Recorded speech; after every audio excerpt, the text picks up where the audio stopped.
예, 이번에는 혼란 속의 국민의힘으로 가보겠습니다. 국민의힘. 지난주 윤희숙 혁신위원장이 던진 이른바 나윤장송 인적 쇄신안의 후폭풍이 거센 상황이죠. 지목받은 당사자들은 강하게 반발을 했고요. 비대위 회의를 마치고 나온 윤 위원장이 당 지도부들로부터 그야말로 몰매를 맞았다고 표현한 게 큰 화제였습니다. 잠깐 그 영상 보고 오시죠. 어제 그 쇄신안에 대해서 별 말씀 없으셨나요? 네. 다구리라는 건 안 받아들이겠다는 식으로 다들 말씀하시는 거예요. 너무 비공개 때 있었던 얘기니까 그냥 다구리라는 말로 또 요약하겠습니다. 자, 예. 혁신안이 이제 곧 있을 의원총회의 안건으로 붙여집니다. 과연 이 혁신안이 받아들여지느냐 마느냐에 따라서 혁신위가 힘을 받아서 더 나가느냐 마느냐 이것도 결정이 될 것 같은데요. 윤희숙 혁신위원장 지금부터 직접 만나보겠습니다. 어서 오십시오. 네, 오랜만입니다. 옛날에 10대 남학생들이 많이 쓰던 표현인데 저는 정말 오랜만에 들었어요. 저 표현. 요즘 20대들이 많이 씁니다. 아, 그렇습니까? 이 다구리, 이게 이제 몰매 맞았다 이런 뜻인데 굉장한 화제였습니다. 이 말을 그날 비대위 회의 내내 좀 이 생각을 하셨던 거예요? 그런 느낌을 받으셨던 겁니까? 그 비대위 회의에서 제가 느꼈던 거는 두 가지인데 하나는 나윤장송에 대한 비호.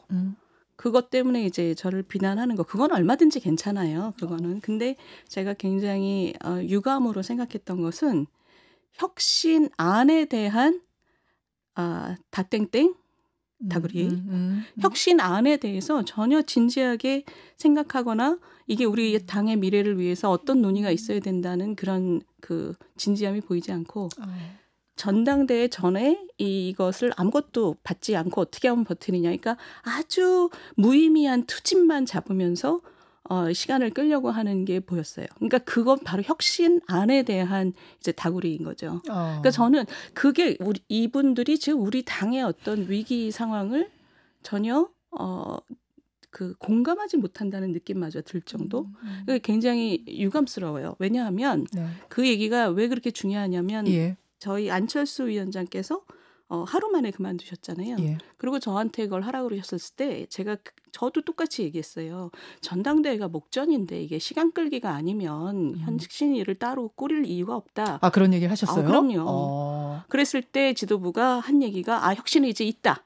그 혁신의지가 있다라는 것을 서로 그러면 증명하는 방식으로 뭘 약속했냐면 선혁신 후 전대를 약속했어요. 선혁신 후 전대. 혁신이 있기 전엔 전대 치르지 않는다. 그렇죠. 그러니까 그 얘기는 뭐냐면 전대는 어차피 정해진 날짜가 대충 있으니까 그 전에 비대위와 그리고 혁신위가 최대한 빨리 그 내용을 마련하고 그래서 논의할 시간을 확보해서 선혁신을 한다. 예를 들면 전대룰 같은 경우는 그 전에 다 바뀌어야 되는 거잖아요. 당원 당규를 바꿔야 되는 거기 때문에 당원 당규 바꿀 시간까지 확보해서 저희가 최대한 속도감 있게 한다. 그래서 제가 의총 가서 맨 처음에 인사말 할 때 그랬거든요. 새로운 분위기에서 전당대회가 이루어질 수 있도록 속도감 있게 하겠다. 그래서 제가 9일 날 임명장 받았는데 10일 날 쇄신안 1호 나오고 11일 날 2호, 3호까지 다 만들어서 보고를 했어요. 빨랐어요. 그리고 그다음부터는 지금 비대위의 시간이었던 거예요. 근데 일주일 있다가 17일 날 17일 그게 재헌절 다구리거든요. 17일 날 갔더니 전혀 의미 있는 그런 그 논의는 이루어지지 않고 이제 아주 여기선 이 얘기했는데 여기선 왜 이렇게 했어? 뭐 이런 트집만 잡는 거예요. 그래서 제가 우리 비대위가 지금 우리 지도부가 지금 이 시점을 굉장히 가볍게 보고 있구나. 그러니까 혁신하지 않고 그냥 전당대회를 연다는 게 국민들에게 어떤 평가를 받을지에 대해서 너무나 가볍게 생각하고 있구나. 그 굉장히 절망스러웠어요.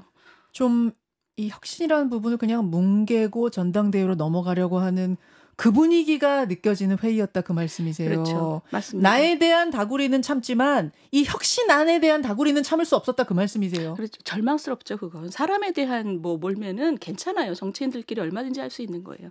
근데 이 혁신안에 대한 것은 저희가 2017년 탄핵 때 그 대선 치고 홍준표 대표가 금방 전대 나왔죠. 혁신 없이. 그때 전당대회 기간에 지지율이 점점점 떨어져서 7%까지 갔습니다. 그리고 우리가 지금 그 길을 가고 있는 거예요.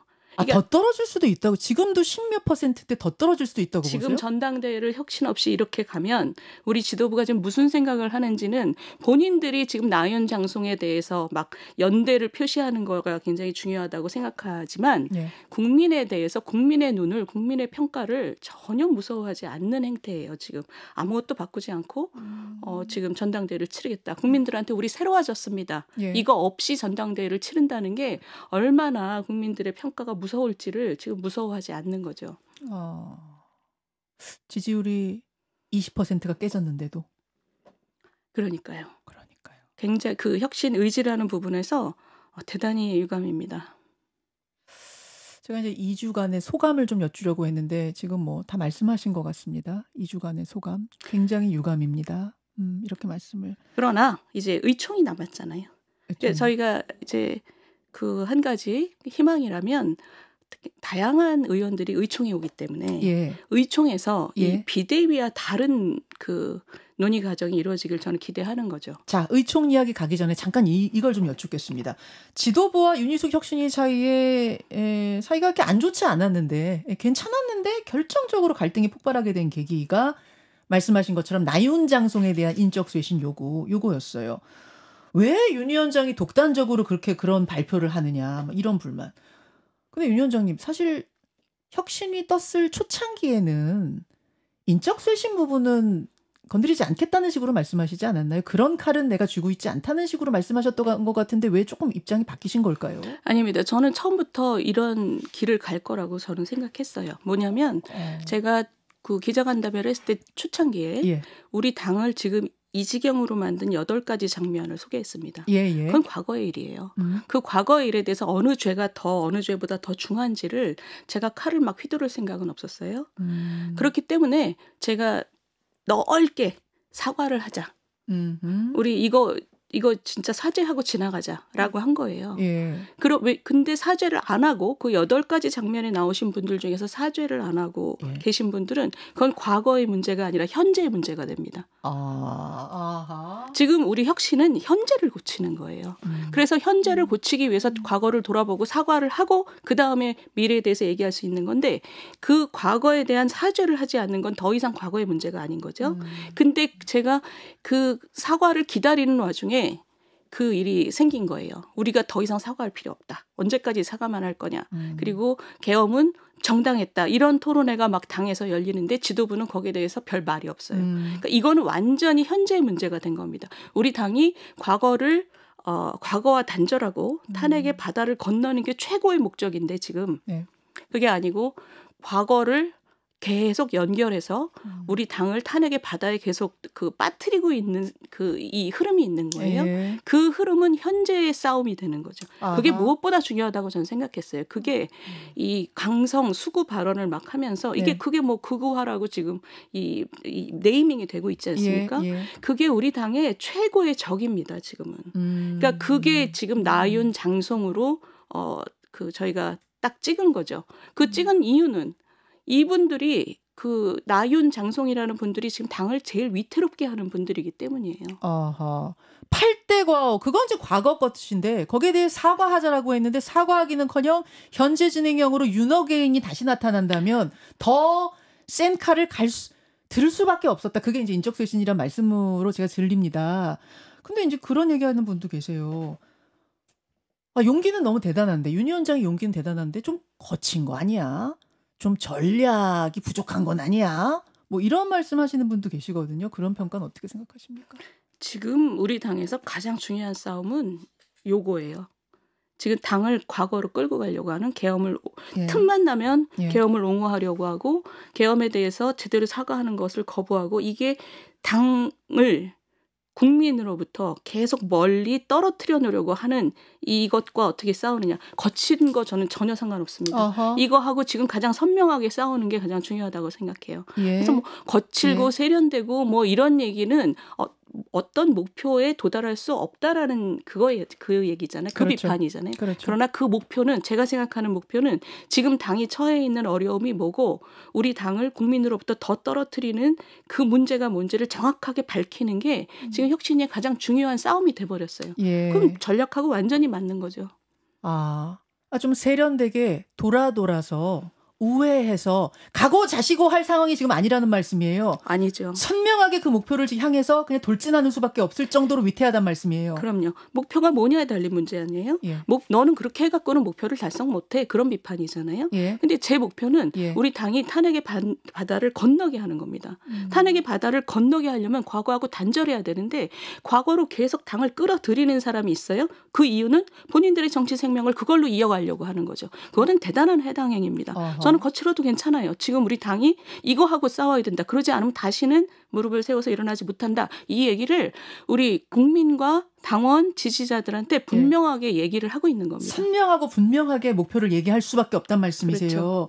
근데 또 한편에서는 좀 눈치 보는 면도 있는 것 같아 이런 얘기를 해요. 그 뭔 얘기냐면은 왜 쌍권 두 사람은 이 인적쇄신에서 빠졌어? 그분들이 핵심 아니야? 이런 비판도 나옵니다. 들어보셨죠? 그러니까 제가 아까 말씀드린 그 부분이에요. 네. 8가지 장면에서 어느 게 어느 것부터 더 중하냐? 저는 그 판단이 굉장히 어려워요. 왜냐하면 저는 쌍권을 편들려고 하는 게 아니라 쌍권의 잘못은 그 전에 단일화를 번복한 김문수 후보의 잘못과 연결돼 있습니다. 예. 그리고 저는 개인적으로 지난 3년 내내 예. 대통령하고 밥 먹고 술 먹고 다닌다고 하면서 밖에서 호가호위 하면서 계속 가서 아부하고 국정 왜곡을 방치한 죄도 저는 개인적으로는 굉장히 크다고 생각해요. 예. 근데 지금 그게 계속 반복되고 있지 않습니까? 이번에 시도당 위원장 명단을 보면 대단히 당당해요. 이게 지금 우리 당을 망치는 그 구성 요소라고 저는 생각을 했기 때문에 일단 자신들의 잘못에 대해서 사과하자 이렇게 한 겁니다. 그 사과를 하고 그 사과를 하는 그 태도를 보면 사과를 하면서 본인들의 어떤 그 반성의 이게 행위가 나올 수밖에 없잖아요. 네, 예를 들면 나 참 잘못했으니 나 불출마하겠다. 뭐 이런 식의 얘기가 나와야지 그게 제대로 된 사과잖아요. 그렇죠. 그걸 기다린 거죠. 그런데 그 와중에 이 나윤 장송의 문제가 엄청나게 스스로를 부각시킨 거예요. 오케이. 그러니까 윤어게인 행사의 파장이 지난주에 컸잖아요. 그러면서 그 현재에 툭 튀어나온 그 부분에 대한 인적쇄신의 칼을 먼저 댔단 말씀이시고 만약 8대 과오에 대해서 적절한 사과가 없고 단절이 없다면 그 다음 2차, 3차도 있을 수 있단 말이에요. 저에게 기회가 주어진다면. 그렇죠. 주어진다면 쌍권 두 분도 사과 안 하고 사죄 안 하고 단절 안 하면 2차, 3차의 칼이 갈 수도 있다는 말씀으로 저는 이해가 됩니다. 그러면 기회가 주어질 것이냐? 그 부분으로 가보겠습니다. 의원총회 얘기입니다. 원래는 오늘로 예정이 돼 있었는데 이 이제 비 피해가 커서 일단은 연기가 됐습니다. 의원총회가. 언제 열릴지는 모르겠어요. 하지만 3가지 혁신안이 그 의원총회에 올라갈 것만은 분명합니다. 하나, 윤 전 대통령과 단절하는 내용을 골자로 한 새 출발을 위한 약속을 당헌 당규에 넣자. 둘째, 최고위원 제도를 개편하자. 셋째, 당원 소환제를 도입하자. 그러면 이제 문제가 있는 뭐 의원이나 이런 사람들에 대해서 당원들이 뭔가 규제할 수 있으니까 요 3가지거든요. 만약 받아들여지지 않으면은 그 다음 카드는 뭔가요, 윤 위원장님? 그건 뭐 혁신위의 카드가 뭐냐 있잖아요. 예. 그 질문은 제가 볼 땐 굉장히 작은 질문이에요. 그래요. 혁신위 의총에서 비대위와 달리 지금 어떻게 좀 시간을 끌어서 아무것도 변화시키지 않고 전당대회를 치러서 전당대회 동안 당의 지지가 더 떨어지게 만드는 그런 그 흐름을 의총에서 뒤바꿀 수 있는지 이거는 뭐 아주 대표적으로는 1번의 사과를 얼마나 진심 어리게 하느냐 이런 문제가 아주 제일 중요한 팩터겠죠. 근데 그 2가지를 우리가 비대위와 의총이 다른 모습을 보이지 않으면 저는 혁신위의 문제가 아닙니다. 이건 더 이상 당의 문제예요. 당의 운명의 문제입니다. 이제 의총에서 제대로 이 문제가 다뤄지지 않으면 그건 다 보이는 거잖아요. 뭐 1번, 2번, 3번 중에 뭐를 어떻게 고쳐서 넣네 이런 문제가 아닙니다. 그 국민들이 볼 때 저기는 의원 전체가 수구 세력이네 이렇게 되는 거죠. 지도부만 탓할 게 아니네. 그렇죠. 이런 느낌을 주냐 안 주느냐의 문제란 그렇죠. 말씀이신데요. 어떻게 될 것 같습니까? 예상하시기엔. 저는 기대를 합니다. 기대는 현명한 의원들께서는 비대위와는 좀 다른 길을 가실 거라고 저는 기대하고 있어요. 근데 문제는 의총이 꼭 아니더라도 이런 개별 의원들의 그 의견들을 취합하는 과정이 아주 빨리 있어야 되거든요. 그것을 비대위가 하지 않으면 그러면 이제 욕 먹을까봐 비대위도 못 여는 지도부가 되는 아니 그러니까 요청도 못 여는 지도부가 되는 거죠. 저 지도부 의원총회가 지금 무기한 연기된 거 날짜 안 잡히고 연기된 게 비단 폭우 때문만은 아닙니다. 저는 폭우 때문이라고 믿어요. 근데 문제는 그 이후의 행보가 중요하다는 거죠. 혁신의 의지를 얼마나 잘 보이느냐, 강한 의지를 보이느냐, 그거를 오늘 연기된 거니까 내일부터 상황이 허락하는 대로 방식은 또 무엇이 되든 괜찮아요. 요즘에는 뭐 온라인 카톡도 있고 얼마든지 있습니다. 그렇죠. 그렇기 때문에 의지만 있다면 이것을 진행시킬 수 있거든요. 그걸 보이지 않으면 이제 계속 드러나게 되는 거죠. 의도가. 아하. 뭐 기대한다고 지금 말씀하셨습니다만 일각에서는 인요한 혁신이 시즌 2 되는 거 아니야? 그냥 또 막 의지는 불타지만 하나도 안 받아들여지고 그냥 흐지부지 되는 거 아니야? 이런 얘기 하거든요. 대단히 안타까운 일입니다. 그것은 일단 아무것도 바뀌지 않고 전당대회로 가게 되면 저는 당을 위해서 굉장히 안 좋다고 생각하는데 뭐 자화자찬이 아니고 이건 절대로 그럼에도 불구하고 한 가지 분명한 성과가 있다면 혁신의 입장에서 아무것도 받아들여지지 않아도 한 가지의 그 성과는 우리 당이 처한 어려움이 지금 뭐냐. 무엇을 우리가 없애야 되느냐에 대해서는 굉장히 선명해졌어요. 특히 나윤장송 그분들 그리고 전한길 씨 리셋코리아 그 즈음에서 혁신이가 했던 그 행동 제가 이제 했던 인적 쇄신 요구. 그렇죠. 그것이 우리 당이 지금 무엇하고 싸워야 되느냐. 과거의 단절을 못하는 이유가 뭐냐. 과거에 대한 사과도 못하는 이유가 뭐냐. 당장 그 토론회에서 계엄은 구국의 결단이다. 뭐 이런 식의 얘기가 나왔잖아요. 그럼 거기에 대해서 지도부가 도대체 무엇을 징계를 했느냐 이런 거죠. 우리 당은 지금 온정주의에 다 휘말려서 또는 계파주의에 휘말려서 내가 이 사람들을 징계하면 상대방 계파가 더 유리해질 거야. 이런 식의 논리에 휘말려서 지금 앞으로 나가지 못하고 있는 거거든요. 그래서 국민들 앞에 제대로 사죄하고 새로워지겠다라는 약속을 못하는 거예요. 그럼 이것이 우리 당의 지금 가장 큰 문제라는 것을 대단히 선명하게 제가 지적했다고 봅니다. 그러면 그 다음에는 이런 문제의식이 굉장히 선명하게 지금 정립이 됐기 때문에 그러면은 사람들이 이제는 이런 걸 그냥 뭉개면서 내둬서는 안 되겠다라는 그런 식의 이제 공감대가 에너지가 되고 그 에너지가 당을 바꿀 수 있을 거라고 저는 기대를 해요. 그래서 흐지부지 아무 성과 없어라는 말엔 동의하기 어렵다는 말씀으로 들리는데 지금 말씀하시는 중에 전한길 씨 이야기를 하셨어요. 지금 국민의힘의 상황을 보여주는 상징적인 예가 전한길 씨의 입당 아닐까 저는 그런 생각이 듭니다. 전한길과 10만 대군 막 이렇게 얘기하더라고요. 그러니까요. 10만 명의 구독자, 지지자를 데리고 내가 입당을 했다. 전한길과 10만 대군 어떻게 보십니까?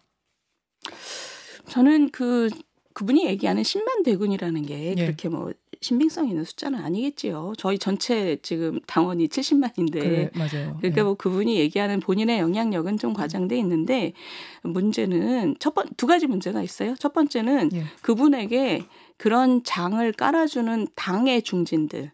우리 가장 큰 문제입니다. 그분의 목소리를 우리 당의 목소리인 것처럼 증폭시키고 당의 목소리인 것처럼 국민들에게 오해하게 만드는 우리 중진들의 그 무책임, 본인들의 정치 생명을 위해서. 예를 들면 행사를 하면서 축사로 뭐 연사로 모신다든지 이런 거요. 그런 거죠. 거기다 팔을 깔아주는 거잖아요. 그거는 당을 대단히 위태롭게 하는 문제이기 때문에 제가 그걸 지적을 안 할 수가 없고요. 두 번째는 그분이 얘기한 뭐 10만이 10,000명일 수도 있고 5,000명일 수도 있어요. 그런데 최근에 그런 문제들이 많이 의혹이 제기됐습니다. 작년 대선 때 홍준표 후보도 아마 그런 문제를 제기했어요. 특정 종교의 그러니까 특정 종교가 특정한 목적을 위해서 당에 가입하는 거. 그리고 다른 당과의 이중당적 문제도 그동안 끊임없이 제기가 됐습니다. 이것은 국민들로 하여금 우리 당의 그 당원들에 대한 어떤 순수성을 의심하게 만드는 충분한 그 근거가 돼요. 그러니까 이게 뭐 몇 명이 문제인데 이러면 근거 없죠, 현재는. 그렇지만 이것에 대해서는 국민들이 저희에게 그런 오해를 갖게 하는 거란 말입니다. 그렇다면 저는 당의 지도부가 여기에 대해서 좀 행동이 있어야 된다고 생각해요. 어떤 행동이요? 예를 들면 전한길 씨 같은 경우는 지금 입당 이후의 문제잖아요. 그 발언이라는 게. 맞습니다. 지금 계엄을 옹호하는 한 달 발언. 전에 입당했으니까요. 거기에 대해서는 조치가 있어야죠. 조치가 있어야 되고 출당도 그렇죠. 저는 그래야 된다고 제명 생각합니다. 가능하다고 보세요? 그러니까 징계 가능하다고 보세요? 그럼 징계 가능하고 그리고 그분만 하면 뭐합니까? 그렇게 판을 깔아준 중진들한테도 저는 징계해야 된다고 봐요. 제가 그분들에게 거취를 요구한 것보다 더 세게 지도부는 해야 돼요. 왜냐하면 지금 이런 식의 그 판을 깔아드린 분들, 두 번째는 당원의 순수성에 대해서 국민들이 오해하는 이런 것을 위해서도 예를 들면 전대룰 같은 게 그런 거죠. 저희가 이번에 전대룰을 그 당원 80과 그다음에 여론조사 20 이거를 민심으로 다 하자. 저희 그런 제안을 했습니다. 민심 100%. 그 제안을 한 이유 중에 하나가 이런 겁니다. 그러니까 이 당원들의 방향이 그리고 당원들의 순수성이 국민들로부터 의심받는 이럴 때는 이 당원들의 이런 식으로 들어온 당원들의 그 영향력을 줄이는 방식의 결정 과정이 필요하다고 저는 생각한 거예요. 근데 지금 전한길 씨는 본인이 최고위원 나갈 수도 있고 이 상황들이 다른 분이 마땅치 않으면은 내가 당대표로도 나갈 수 있다는 취지의 발언을 했어요. 그러니까요. 그렇기 때문에 그러니까 그건 뭐냐면 당에 대한 사랑이나 이런 것보다 어떤 특정한 목적 그게 뭐냐면 윤 대통령을 옹호하는 사람 자기가 옹호하기 때문에 그럼 그게 당이 가고자 하는 방향이랑 전혀 맞지 않잖아요. 당은 지금 과거하고 단절을 해야지 당이 삽니다. 근데 당을 죽이는 그 목적을 위해서 출마하겠다 이렇게 얘기하는 겁니다. 그렇다면 저희가 그것에 대해서 이 전대룰 같은 경우 저희는 그 민심 100% 이렇게 했지만 그럼 지도부는 거기에 대해서 진지하게 논의를 해야 돼요. 진지하게 논의를 하면서 그러면은 5대5로 할 거냐 7대3으로 할 거냐 이런 논의가 전혀 없이 지금 그 전대를 공지하고 그 비대위에서도 제 개별적인 발언을 옮길 필요는 없지만 거기에 대해서도 대단히 부정적이었습니다. 그렇기 때문에 왜 이것을 반대할 수는 있으나 진지한 논의조차 도 하지 않고 아무런 변화를 가져오려고 하지 않느냐에 대해서 제가 이 혁신 의지가 없구나. 당이 지금 어떤 어려움에 처해져 있는지에 대해서 공감하지를 않는구나. 이런 절망을 느꼈던 거죠. 전당대회 구도를 어떻게 보세요? 지금 A팀, B팀이 굉장히 확연히 드러나 있습니다. A팀은 우리 당을 새롭게 해야 된다. 국민들의 지지를 찾아와야 된다. 그래서 국민들의 지지층을 넓혀야 된다. 반성하자. 이게 A팀이고 B팀은 이유 불문, 무조건 뭉쳐서 싸우자입니다. 그럼 이 두 가지가 어느 게 더 미래지향적일 것인가 또 국민들에게 지지를 받을 것인가는 저는 굉장히 선명하게 나타나 있다고 봐요.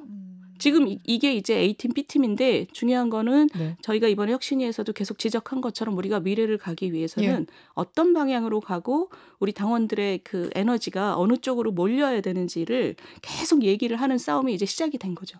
8대2 구도라면 지금 말씀하시는 거 들어보면은 A팀이 민심에 부합한다고 보시는 것 같은데 당심 대 민심이 8대2 구도라면 그 민심이 충분히 반영 안 되거든요. A팀 지는 거잖아요. 그러나 당심은 그 당심 안에는 민심과 가까운 당심이 많이 있습니다. 사실.